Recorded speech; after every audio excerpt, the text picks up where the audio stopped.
ceist himplí ceist díreach stádas Plean na Gaillimhe. Stádas an phlean ahantas mar bhaile ar bhí sé Gaeltachta uainte má. Sin mo ceist. Aire. Good morning.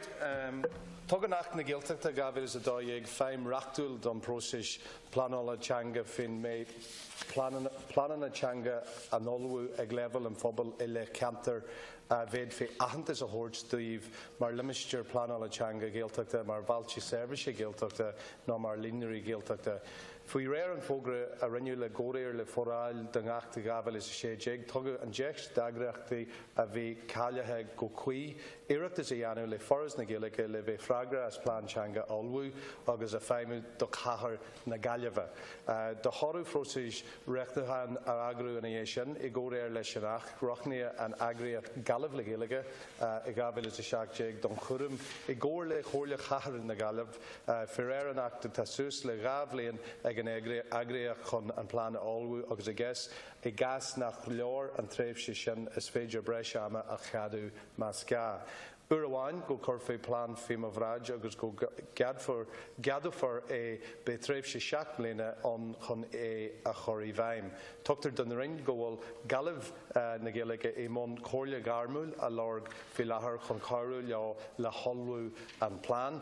Fi réir na sacré a bhaineann le choirí bhaim an fróisis be fáil cóirle agus codú ag an agriat ó áras na Gaeilge ní amháin mar a bhaineann sé leis an obair olbhaithan atá idir lábha ach mar a bhaineann sé chun maiclí féimú an Plean aontaithe inhearú bara.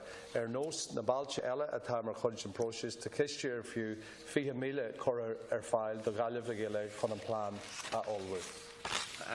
Oidhreachta. Mágad a cean chorla agus gur míl mágad a sucht star an frósis. Ní rá sé testal weim tá sé agam an rud atá ag testal weim cáhfuil sé faoi láthair agus a rís tá an freigra ceanin céine tá si dé món olbhúcháin agus ag glorg duine faoi le. Ach níl gaile cosú le cuile bhaile eile is cahar gáithangach í Harsach na Gaeltachta is mósta tír agus comát lei sin tá aitheantas le bainte maithe gaile mar phríomh chachar cultúirí na Eorpa fiche. So cuile level tá gá leis an stádas seo a bhainte mat ní sciupa tá meas faoi lethagam an agriacht Gaillimhe le Gaeilge agus tá obair na gapal déanta acu le fadan lá.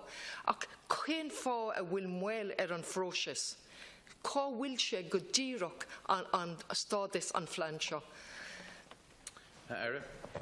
Seo an abhar atá mé glóirsan na sonraí bheith agam sa inniu an 20 míle atá gais maidir leis Gaillimhe le Gaeilge agus tá más mór leis an drám Gaillimhe na Gaeilge chas mé leofa coppla bliain ó hen agus tá siad san freigar agus rinn siad sár job agus sár obair thar na blianta I chathair na Gaillimhe agus tá Gaeilge le feiceáil tá Gaeilge le feiceáil is tíosa Gaeltacht I chathair na Gaillimhe agus tíomh míit an Gaeltacht agus tá Gaillimhe na Gaeilge cosú leis má baile I leitri canning fástu tá ahantas ag leitri canning agus tá siad san ag anna díhil fásta agus daine ní cúis agus bé mé sásta leis me codeáfaigh a dhéanú céanáit a bheith chathair na Gaillimhe inis maidir leis an próisis agus tá sé ag bógar rá tá sé sísa gabhlíonn ag olbhú an Plean agus na dhé sin